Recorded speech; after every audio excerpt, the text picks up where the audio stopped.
Hello everyone, welcome back. In this video, we'll be discussing about the last problem of today's biweekly contest, Count Anagrams. The problem is marked as difficulty hard, but the hardness of the problem lies not in the algorithm, or it doesn't mean that you have to think hard to come up with the algorithm. The algorithm is easy. The hardness lies in the fact of the modular arithmetic part of this problem. So if you are aware about the modular arithmetic concepts, you will be able to solve this problem very easily. It might be a cakewalk for you. But if you are not aware about modular arithmetic concepts, then this is really hard problem for you. And in this video, we will be diving deep into the proofs of each of the modular arithmetic concepts that will be involved in solving this problem. So if you already know those concepts, this video might not be the best video for you. But if you are not aware about this concept, or you're not sure about the proofs of any of the formula that you have applied during the solution of this problem, then this video is the right place. I would encourage you to stay till the end, and I'm very sure you will be getting each and every concept behind this problem and would be able to apply it in your future contest as well. So with that, let's start. The problem states that you are given a string S consisting of one or more words, and each word are separated by a single space. Okay. Now you need to count the number of distinct anagram of S. So the anagram, like the definition of anagram is just rearrangements of the characters. But in context of this problem, you need to find the word-wise anagram. In other words, let's say this is a string S, A, B, C, D, F, E.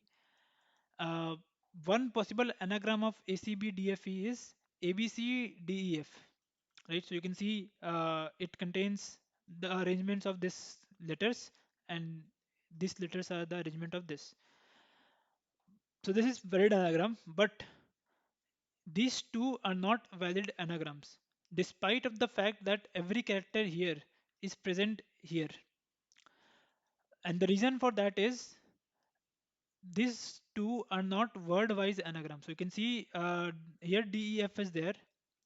Here also there is one D, one E, one F, but the first word doesn't contain DEF, and hence this is not a valid anagram in the context of this problem.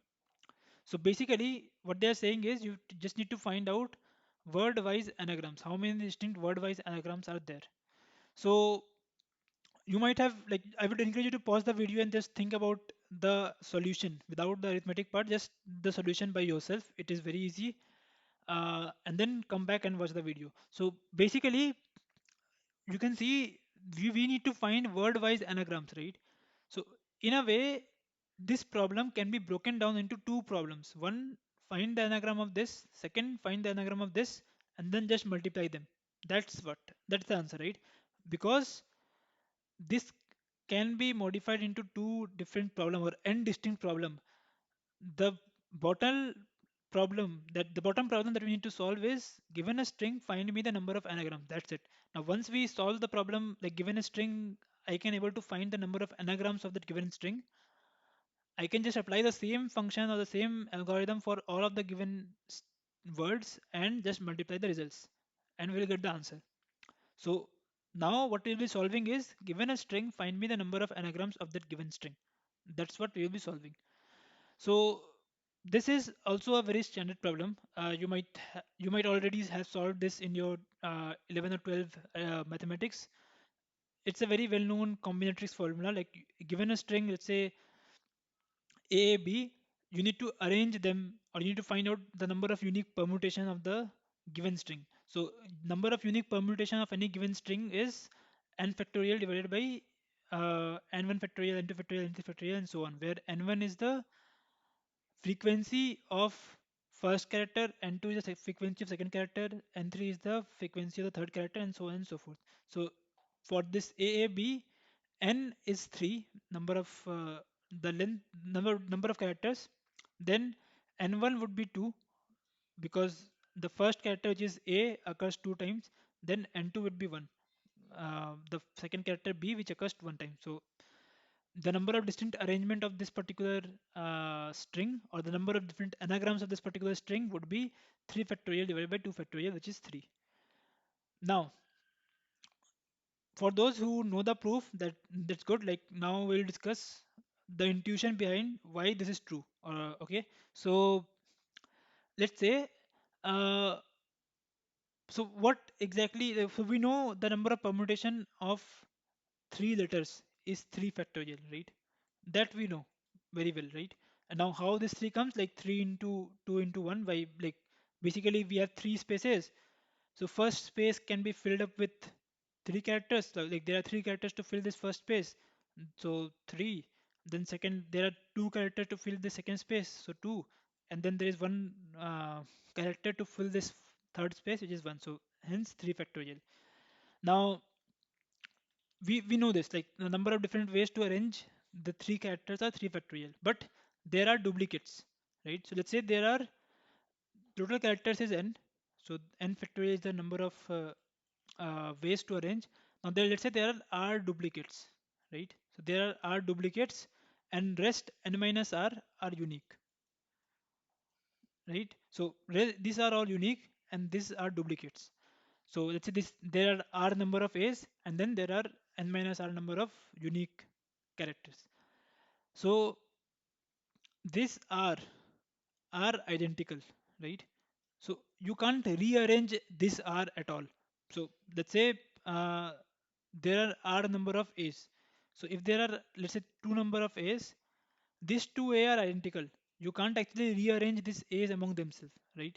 So that's where what we will say that, okay, these r are identicals, right? So let me just fix the position of this r number of identical characters. So how many ways are there in which you can choose, r position among n position ncr, right? So these are the different ways in which you can choose r position among n positions. So there are n position, and you choose, let's say, r position among those. So after you choose r position, you will just fill them with these r characters, right? These are identical characters. Now rest characters, like rest of the characters, are still different, and they can be arranged among themselves, right? So they can be arranged among themselves. So you can just so you can just put n minus r factorial, right? So this n minus r factorial, basically the rest of the characters can be arranged among themselves. So this is the total number of ways to arrange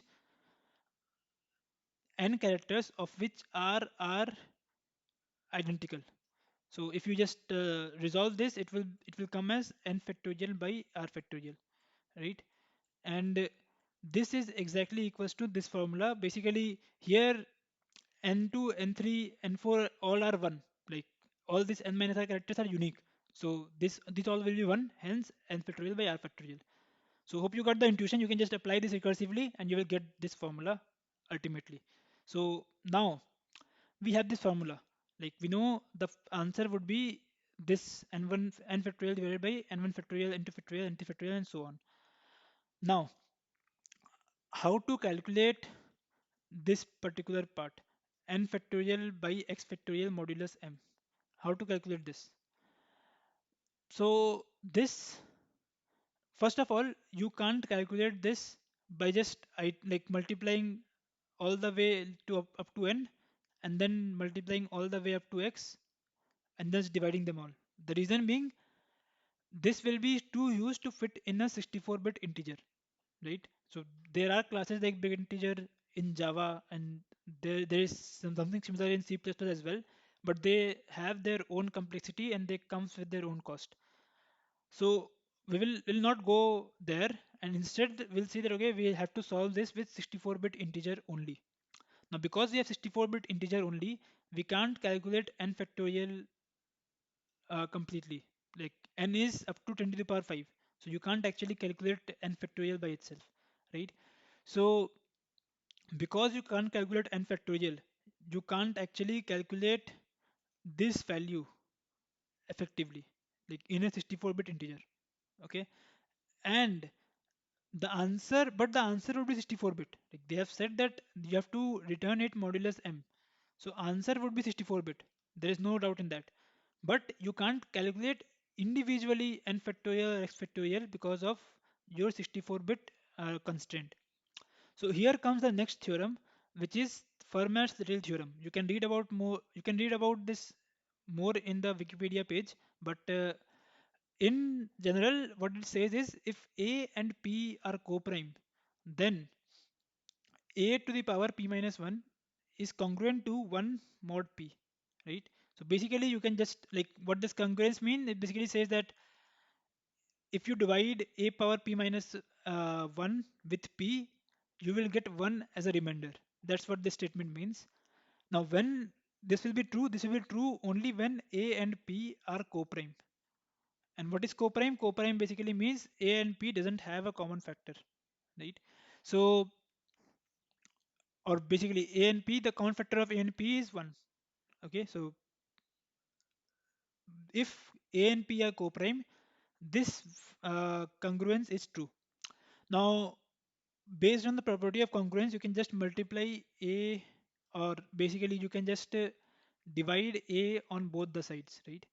Just divide A on both the sides. So if you divide A on both the sides, what you will get? You'll get A power P minus 2 is congruent to 1 by A mod P, right? So this 1 by A mod P, or you can just revert this as well, like 1 by A is congruent to A power P minus 2 mod P, right? So just you can just reverse this statement as well.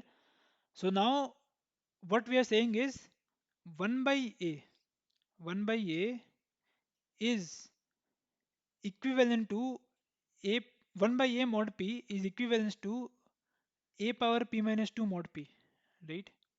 So if you have to find 1 by A, you can simply do A power P minus 2 modulus P.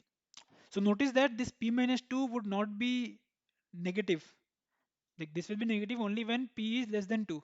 But if P is less than 2, A and P can't be coprime, right? So that's what we are saying, that P is always greater than 2, right? So greater than equals to 2. So basically what we are saying is if we have to find 1 by A modulus P, no matter what A is and what P is, as long as A and P are co-prime, we can just replace 1 by A with A power P minus 2. Okay, so this is the theorem. Now based on this theorem we can just uh, we can just mm, simplify this expression as well. So what we can say, okay, calculating n factorial modulus m is simple, right? You can just uh, keep on taking modulus and you'll be good. So basically what we are saying is, let's say you have to calculate n factorial modulus m, right? So what you will do, you will start with n, right? You'll start with n, multiply with n minus 1, right? And then you will just take modulus m. Now once you take modulus m, this entire thing would become less than equals to m, right?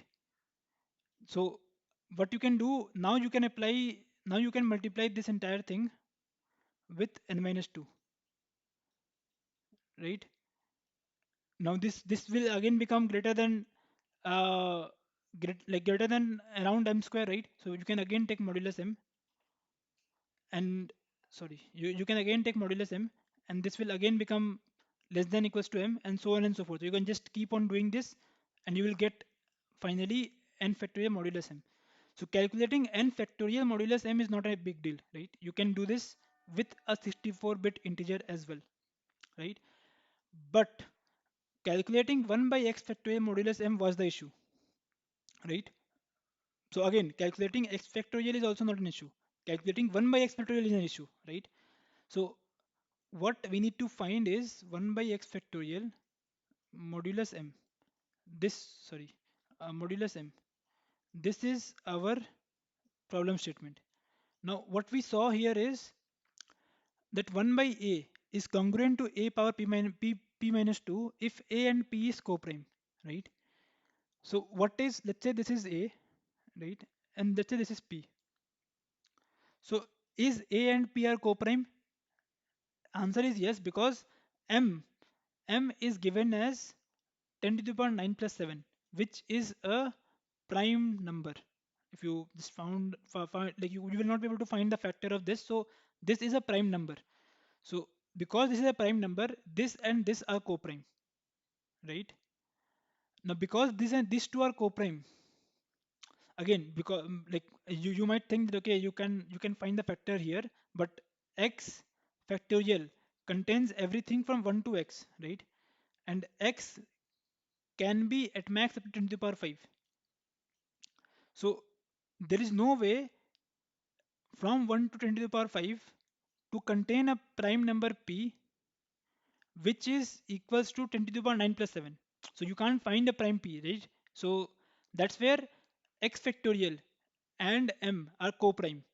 Now because they are co-prime, you can apply this algorithm, you can apply this theorem, right?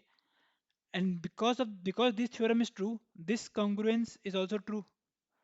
And because this congruence is true, you can rewrite this expression 1 by x factorial modulus m as x factorial power m minus 2, right? So this modulus m. So notice that this is solvable. This is solvable. Now why this is solvable? Again, this 1 by x factorial is something you can calculate in a 64-bit integer, right? So you can calculate this x factorial in 64-bit integer with the same approach, like basically n and n minus 1, and just take modulus m. So this entire thing would become 32-bit, and then you can apply multiply it with 32-bit as well. Now this can become 64-bit, but as soon as it becomes 64-bit, you will again mod it with m, so it will again become 32-bit, and so on and so forth. So basically, x factorial calculation is possible in 62-bit, 64-bit integer. Now because x factorial can be calculated, x factorial power m minus 2 can also be calculated in a 64-bit integer as well. So let's say the value of x factorial is, let's say, some maybe m or maybe p, right? So you need to calculate p power m minus 2, right? So what you can do, you can just say, okay, p is a 32-bit integer. If it is not 32-bit, you can just mod it with m and it will become 32-bit integer. Now because p is 32-bit, you can just do p into p. It will be fit in the 64-bit integer. Now you can just mod it with m. This entire thing will become 32-bit as well again, because m is 32-bit. You can just multiply p again and then mod it with m, and so on and so forth. So basically you can also calculate p power m minus 2, p power m minus 2 in 32-bit integer, in 64-bit integer as well, right? So now what we like, if you remember, we started with this particular problem, n factorial divided by n1, n2, n3, n4, and so on factorial. And then we tried to solve 1 by x factorial modulus m, right? And calculating 1 by x factorial modulus m requires calculating p power m minus 2, right? Now this m is very huge. You can't do one by one, like you can do iteration one by one, p into p into p. You can't do like that, because m is 10 to the power 9. Like you can see, the value of m is 10 to the power 9 plus 7. So you can't actually calculate p power m minus 2 in a linear fashion. You have to do faster than this, right? Again, calculating n factorial is okay. Calculating x factorial is also okay, because n and x are up to 10 to the power 5, right? So they both are smaller. You can do that, but calculating p power m minus 2 is not okay, right? So basically what we need now is we need to find a power b, modulus p, modulus m quickly in less than order b time. In order b time you can calculate, right? You can just multiply a b number of times and that is okay. You can calculate this. But you have to do faster than order b time. So we will just apply uh, this formula. Basically a power x into a power y is equals to a power x plus y, right? So basically power added when we do multiplication. So because this is true, we can just represent b in powers of 2. So b would be something equals to 2 to the power of, let's say, 0 plus 2 to the power of 2, and so on. Let's say b is 5. So if b is 5, you will write b equals to 2 to the power 0 plus 2 to the power 2, right? Similarly, let's say b is maybe 9, or let's say 7. So you will write 2 to the power 0 plus 2 to the power 1, right? And then 2 to the power 2. So this will be your 7. So how many these factors would come? Log n, right? So basically anything you can arrange in binary and you will require log n number of bits. That is well known, right? So you can write 7 in powers of 2 like this, right? Now you can just find all these powers and just multiply the required ones. So let's say you have all these powers. Now, first of all, let's forget about how this power comes. Let's say you have calculated all this power. So what is this? This is a power 2 power 0, a power 2 power 1, a power 2 power 2, right? A power 2 power 3, and so on and so forth. You calculated all of this. Now, because you know that if you multiply them, the power would be added.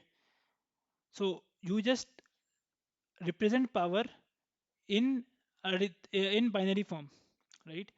And just select the one which are required. Let's say you need to calculate a power 7, right? So if you calculate a power 7, you will just take a power 2 power 0, multiply it with a power 2 power 1, and then multiply it with a power 2 power 2, right? And that will be your answer. Similarly, if you, let's say you require a power 5, you just take a power 2 power 0 and multiply it with a power 2 power 2, and that will be your answer. So this multiplication, like multiplying these two, would be constant operation, but and number of these multiplication, number of times you will be doing this, like multiplying number of these expressions that you need to multiply is log n, right? Or log of b in that matter. So this is log of b because you are like arranging b in binary form is logarithmic operation. Like you will be getting log b number of bits. So that's why there will be at most log b number of such expressions, right? Now calculating log b number of such expressions are easier. Now how will you calculate? Again, initially you will do a, like a, you will just multiply a with a. You will get a square. Now basically what you're doing is you are doing a power 2 power 0 multiply by a power 2 power 0, right? And what you will get from here, this would be equals to a power 2 power 1, right? So basically if you multiply this two times, you will get if you multiply this two times, you will get this, right? Similarly, if you multiply this two times, you will get this. So basically a power 2 power 1 multiply with a power 2 power 1, you will just get a power 2 power 2, right? So sorry. So you can do this, you can just do this operation a number of times and you will get you will be able to fill all of this. So let's just look at this. So basically initially you have a, right? You just multiply a with a, you will get a square, or basically a power 2 power 1, and then you multiply this a square with itself, you will get a power 4, which is a power 2 power 2, right? And then you multiply this with itself, you will get a power 2 power 4, 2 power 3, which is a power 8, and so on and so forth. So now again, remember there will be log n number of this expressions, right? So you need to continue this operation log n number of times. Now once you have all these values with you, you can simply select the ones which are occurring in b, right? Which are occurring in b. And once you found, once you found those which are occurring in b, you can just select those one from here and just multiply them and get the answer. Okay, so this technique is also known as fast power. Like there like in your in Google, you can just use fast power and you will see lot of articles around this. So the core idea is exactly this. So basically, what we are doing is we are arranging B in order of uh, binary, right? And as there can be at most log n number of bits, you can just apply this operation log n number of times. Like you can just found out a power 2 power 0, a power 2 power 1, and so on and so forth, log n number of times. And finally, just set like just multiply those which occurs in the binary representation of that particular number. Okay, so there is very similar concept called binary lifting, which I explained in the previous video as well, previous week's video. I would encourage you to check that out as well. It is also on the similar lines. Okay, so but now for now we have solved the problem. So let's just quickly recap entire thing and then we can look at the code. So we started with this formula n factorial divided by n1, n2, n3, and so on. Um, and how we get there? We get there through this formula, right? So once we have this formula, we need to but we notice that we can't actually do 1 by n factorial. We can't actually calculate n factorial by x factorial effectively because of the 64-bit integer constant. So that's where what we say that okay, we can calculate n factorial modulus m easily, right? Because m is 32-bit, right?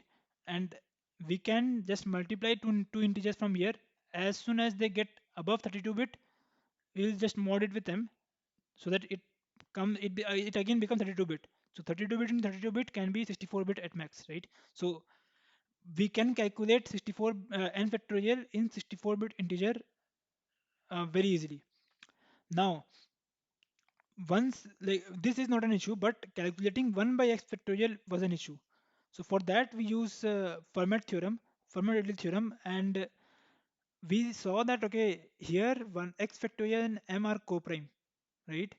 And because they are co-prime, we can apply Fermat theorem here. And Fermat theorem, we can just say okay, 1 by a will be equivalent to a power p minus 2. So we just said that 1 by x factorial modulus m would be equals to x factorial power m minus 2 modulus m. Now, calculating this x factorial is also good because this is nothing but calculating n factorial. So calculating x factorial is okay, but calculating x factorial power m minus 2, let's say x factorial is p, so calculating p power m minus 2 is not okay because m is very huge, right? So that's where what we said that okay, we can't do this in order m time. Order m time will not pass for sure. So basically we have to do this for all these numbers, right? N1, N2, N3. So we can't afford uh, m minus 2 like order of m for each of these, right? Or for one of them as also you can't actually afford order of m time. So that's where we try to uh, reduce the complexity from order of m to order of log of m. And how we do that? We just do that by using this simple formula that where a power x multiplied with a power y is equals to a power x plus y. So basically, power just added if we multiply them. Now, because they are addition of numbers, we can just say, okay, I will arrange B in binary, and there can be at most B number of like a log B number of bits here, and I can just find out all this value a power 2 power 0, a power 2 power 1 efficiently in log n time or log b time. How? The first one we know a, second one we can just multiply this two times and get this. Similarly, we can multiply this two times and get this. So and so on and so forth. So we will just do this log b number of times and just get all these value that is up to a power 2 power b or 2 power log b, right? Now once we get all these numbers, we can just pick the ones which occurs in the binary representation of b and just multiply them. And finally, we will get a power b in log b time, right? So once we get this in log b time, this entire thing can be calculated in log of m time, right? and we have to calculate this p power m minus 2 this many number of times, right? This many number of times. So basically this can be at most n. There can be n, all the n values are distinct, so this can be at most n. So n into log m, this is the final time complexity. Now we can reduce this as well, but I'm not going it in that direction for now because it would be too complex and too much to take in a single video if you're not aware of this concept. So for now, this complexity is good enough and will pass the uh, given constraint as well. So let's look at the solution. This is first hour, basically calculating a power b modulus m. We'll look at it afterwards. So what we are doing is we are initializing this. So initialization actually calculate every factorial, x factorial, all the x factorials and all the 1 by x factorial. It calculates everything. Okay. Now once we have all the x factorial and 1 by x factorial with us, we can just iterate over the string, find the uh, first word and frequency of each character in this word, right? Now once we have frequency of every character here, we can just calculate the number of arrangements of this particular word and multiply it with the result, right? So we'll just do this for every word and multiply the arrangements for every word with the result, and finally we'll get the answer. So in this while loop we are just doing incrementing the frequency and incrementing j, right? So this entire thing will give us a word and we are just calculating the anagram of that particular word and multiply it with the result, right? So now what is arrangement? So we have this frequency which, so we first calculated a total count, right? Total number of uh, characters. So basically we first calculated this n, right? And then we divided by n1, n2, n3 and so on. So basically n factorial is fact of total. As I mentioned, like initially we have called initialize. So this initialize will initialize all the factors in an inverse fact. We'll look at it, but this initialize everything here. So we just find factorial of n, and then for each character, we'll just see whether it is greater than 1 because 1 is 1 factorial, right? So there is nothing much to do there. So if it is greater than 1, we'll just multiply it with inverse factorial of I, right? This inverse factorial is nothing but 1 by I factorial, right? And finally, we return the result.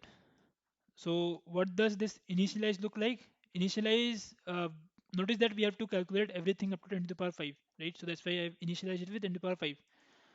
Now, factorial of 0 is 1, right? Now, what is factorial of j? Factorial of j would be equals to factorial of j minus 1 into j, right? This is very standard formula. And as we discussed, we'll just modulus it with m so that this entire thing, like this fact of j minus 1 is a 32-bit integer. J is again a 32-bit integer, so this can be 64-bit. So we modulus with m. Now m is 32-bit, so if we just modulus with m, this entire thing would become a 32-bit integer. So again, factor of j is 32-bit integer, right? Now once we find factor of j, this 1 by x factorial would be simply uh, fact of j to the power m minus 2, right? We discussed that. So basically x factorial power m minus 2. This is 1 by x factorial. So we need to find out 1 by j factorial. So we just do j factorial power m minus 2, right? And this is the inverse factorial of this.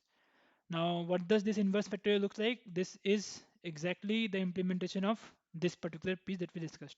So I would encourage you to code it yourself. I'm not showing the code for this. And then you can look at what I have written here. This is slightly uh, this is exactly similar to this, but this is slightly different in terms of complexity, like in terms of number of lines that you need to write.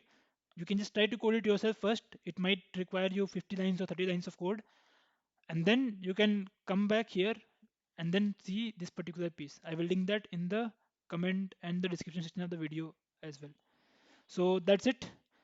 Hope you enjoy the solution. If you like the video, give it a thumbs up and do subscribe to the channel if you haven't already. If you have any doubts, please post them in the comment section below. I will be happy to answer. And I will see you tomorrow. Thank you.